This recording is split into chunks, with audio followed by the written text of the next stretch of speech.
ఇటీవల కాలంలో ఆర్బీఐ గైడ్లైన్స్ను పాటించాలని లోన్ తీసుకున్నటువంటి వాళ్లకు యాప్ల ద్వారా కానీ లేదా బ్యాంకుల ద్వారా కానీ తీసుకున్నటువంటి వాళ్లకు ఈ యొక్క మార్గదర్శకాలను రిలీజ్ చేయడం జరిగింది. దాంట్లో ఉన్నటువంటి అంశం ఏంటంటే, ఫస్ట్ బ్యాంకులు security loans, non security. Security loans అంటే తనఖా పెట్టుకొని లోన్లు ఇస్తారు. అన్సెక్యూర్డ్ లోన్లు అంటే సిబిల్ ఆధారంగా లోన్లను ఇవ్వడం జరుగుతుంది. వారు కడతారనే నమ్మకంతో దాన్ని రకరకాలైనటువంటి ఇంట్రెస్ట్లు, ఈ యొక్క ఏదైతే కార్డులు ఉంటాయో, ఈ యొక్క క్రెడిట్ కార్డులు రకరకాలైనటువంటిని జారీ చేస్తూ ఉంటారు. తర్వాత యాప్ల ద్వారా చేయడం, వీళ్ళు ఏజెంట్లను పెట్టుకొని టెలికాల్ని పెట్టుకొని వసూలు చేసేటువంటిది చాలా మనం చూస్తూ ఉన్నాం. వీళ్ళను వేధింపులు, రకరకాలైనటువంటి మాటలు, రకరకాలైనటువంటిది చేస్తున్నప్పుడు ఆర్బీఐ కొంచెం గైడ్లైన్ తెచ్చింది. నిర్దిష్టమైన టైంలో ఎప్పుడు పడితే అప్పుడు ఫోన్ చేయకూడదని దానికి ఒక టయాన్ని కూడా నిర్ణయించడం జరిగింది. ఈ యొక్క డబ్బులు లేనటువంటి వాళ్లకు, కట్టలేని వాళ్ళకు ఉపశమనాన్ని కలిగిస్తూ రకరకాలైనటువంటిది మనకు ప్రభుత్వం కల్పించింది.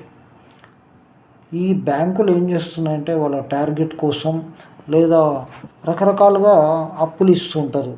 షార్ట్ లోన్లని, లాంగ్ లోన్లని రకరకాలుగా దీంట్లను తీసుకొని వాడేసుకుంటారు. మధ్యతరగతి ఇంట్రెస్ట్ చాలా ఎక్కువ ఉంటాయి. యాప్లో అయితే ఇంకా విపరీతమైనటువంటి వడ్డీ పడుతుంది.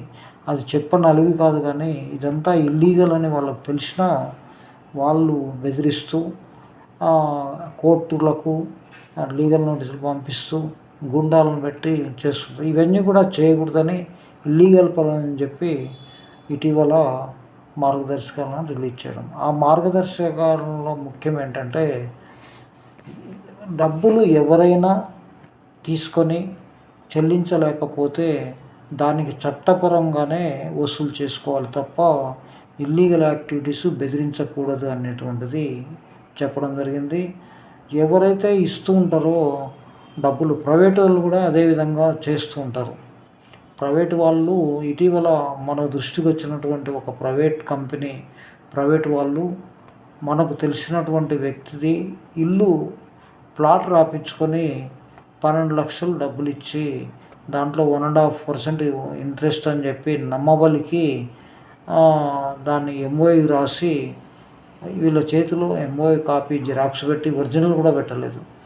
వాళ్ళు 12 లక్షలకు కొలట్రాల్లో 97 లక్షలు అప్పు అయిపోయింది 1.5 ఇయర్లోనే. వాళ్ళు ఎంత తీసుకున్నారు, ఎలా చేశారు, ఎన్ని కొలట్రాలు పెట్టాడు అని అంటే ఇది యాక్షన్కి వచ్చేసింది, పొజిషన్కు.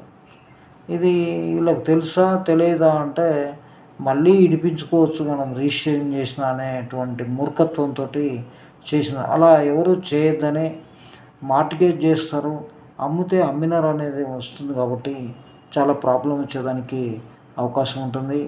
అదేవిధంగా అది ఒక పార్ట్ అయితే ఇంకో కొంత పార్ట్ అమాయకులను నమ్మించి డబ్బులు తీసుకొని వాళ్ళకు ఇవ్వకుండా వాళ్ళని ఇబ్బందులు పాలు చేసేటువంటి ఒక ఎక్కువ వడ్డీ ఇస్తామని నమ్మించి డబ్బులు తీసుకున్న తర్వాత 3 చుక్కలు చూపించేటువంటి వ్యక్తులు కూడా లేకపోలేదు.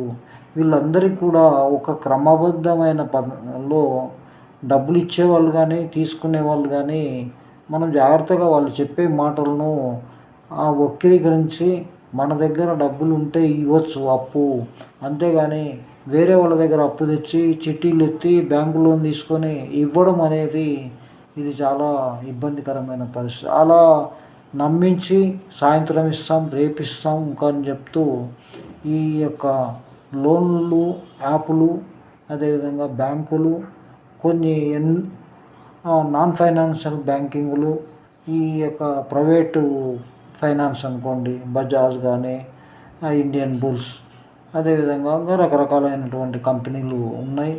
ఇవన్నీ కలిపి ఎల్ఎన్టీ వీళ్ళందరూ కూడా లోన్లు ఇస్తూ ఉంటారు. లోన్లు ఇచ్చేటప్పుడు సెక్యూరిటీ పెట్టుకొని ఇస్తే ప్రాబ్లం లేదు. సెక్యూరిటీ పెట్టుకున్నా తక్కువ సెక్యూరిటీ పెట్టుకొని ఎక్కువ మొత్తాలు ఇవ్వడం పోతే ప్రాబ్లమ్స్ వస్తుంది. వేలం పోతే రాని బాకీల నిధులు ఇవన్నీ కూడా సిటీలో ముఖ్యంగా మధ్యతరగతి ఇవి రావడం జరిగింది. కాబట్టి జాగ్రత్తగా అప్రమత్తంగా ఉంటూ డబ్బులు తీసుకునేటప్పుడు వాళ్ళు చేసేటువంటి అగ్రిమెంట్స్ ఏంటి చదువుకొని సంతకాలు పెట్టాలని, అదేవిధంగా అందులో ఏం రాస్తారు, ఎంత ప్రిన్సిపల్ అమౌంట్ ఇచ్చారు, ఎంత వడ్డీ, టెన్యూర్ ఎంత, ఇవన్నీ తెలుసుకున్న తర్వాతనే సంతకాలు పెట్టాలి. హడావుడిగా డబ్బులు వస్తున్నాయి అని చెప్పేసి సంతకాలు పెడితే అందులో వాళ్ళ వడ్డీ ఎంతనో అన్న ఇన్స్టాల్మెంట్ ఎంతనో దానికి సెక్యూరిటీగా ఇన్సూరెన్స్ చేస్తారు, అవి కూడా ఇందులోంచి కట్ చేస్తారు. మనకు లాస్ట్లో ఇవన్నీ తెలిసినప్పుడు మనం బాధపడుతూ ఉంటాం. కాబట్టి ఫస్టే మనకు లోన్ ఇచ్చేటప్పుడే లోను అమౌంట్ ఎంత, వడ్డీ ఎంత, నెలకెంత, ఎట్లా కట్టాలి మనము, ఇవన్నీ కూడా కొన్ని లోపభూయిష్టమైనటువంటి అనుమానాలన్నీ కూడా మనకు వస్తాయి. ఎందుకు వస్తాయంటే వాళ్ళు చెప్పేది ఒకటి, వసూలు చేసేది ఒకటి, ఇన్సూరెన్స్కు డబ్బులు కట్టుకోవడం ఒకటి, రకరకాలైనటువంటి ఇది మళ్ళీ సెటిల్మెంట్ అని టార్చర్ పెట్టుకుంటూ ఇన్స్టాల్మెంట్ కట్టమని చెప్పి ఇంటికి రావడం, ఫోన్లు చేయడం, పక్క వాళ్ళకు రెఫరెన్స్ వాళ్ళను కూడా ఫోన్ చేయడం, తల్లిదండ్రులకు చేయడం, బంధువులకు చేయడం, ఆ భౌతిక దాడులు కూడా ప్రయత్నించే అవకాశం ఉంది. ఇటీవల మనకు ఒక సంఘటనలో భౌతిక దాడికి దిగడం, పార్టీని దిగితే దానికి ఏదైనా అర్థం ఉంటుంది. వాళ్ళ ఇంటికి వెళ్ళి వాళ్ళ ఫ్యామిలీని కూడా మర్డర్ చేస్తాం, వాళ్ళ అల్లుడు ఇంటికి వెళ్ళి కూతురింటికి వెళ్ళి కూడా దుర్భాషలు ఆడడం, దీని మీద మేము పోలీస్ స్టేషన్లో కంప్లైంట్ చేయడం, పిలిచి చెప్పడం జరిగింది పోలీసు వాళ్ళు. అయినప్పటికీ ఇలాంటివి రోజు సంఘటనలు జరుగుతూనే ఉంటాయి. కాబట్టి ప్రజలు అప్రమత్తంగా ఉంటూ డబ్బులు ఇచ్చేవాళ్ళు కానీ తీసుకునే వాళ్ళని జాగ్రత్తగా ప్రామిసరీ నోట్లు కానీ చెక్కులు కానీ తీసుకోవాలి. ఎంటీ చెక్కులు ఇవ్వడం లేదా ప్రామిసరీ నోట్లో సంతకాలు పెట్టి వాళ్ళు ఏం చేస్తారు, మన మీద కేసు ఫైల్ చేయలేరు కదా అని అనుకుంటారు. కానీ ఇది తప్పు. ప్రాపర్ డాక్యుమెంట్స్ తయారు చేసుకొని ప్రాపర్గా డబ్బులు తీసుకోవడం కానీ, ఒక వడ్డీకి కూడా న్యాయబద్ధమైన వడ్డీని వసూలు చేసుకుంటే ఎలాంటి ప్రాబ్లం ఉండదు. ఇల్లీగల్ వడ్డీలు 4, 3, 5 చేసేటువంటి పరిస్థితులు ఉన్నప్పుడు అర్జెంటుకు తీసుకొని తర్వాత ఇబ్బందులు పాలవుతూ ఉంటారు. కాబట్టి ఈ పరిస్థితులన్నీ రాకుండా ఉండాలంటే మనం జాగ్రత్తగా పబ్లిక్ ఉండాలని, అదేవిధంగా ఎవరు కూడా ఈ తనఖా పెట్టచ్చు కానీ భూములు రాపిచ్చి లేదా ఇల్లు రాపిచ్చి, ఇది వైట్ కాలర్ మోసంగానే హైదరాబాద్లో జరుగుతుంది. చాలా రోజులు ఉంటే దీని మీద తప్పనిసరిగా అరికట్టాలని చెప్పి మేము కోరుతున్నాం. నమస్తే, థ్యాంక్ యూ వెరీ మచ్.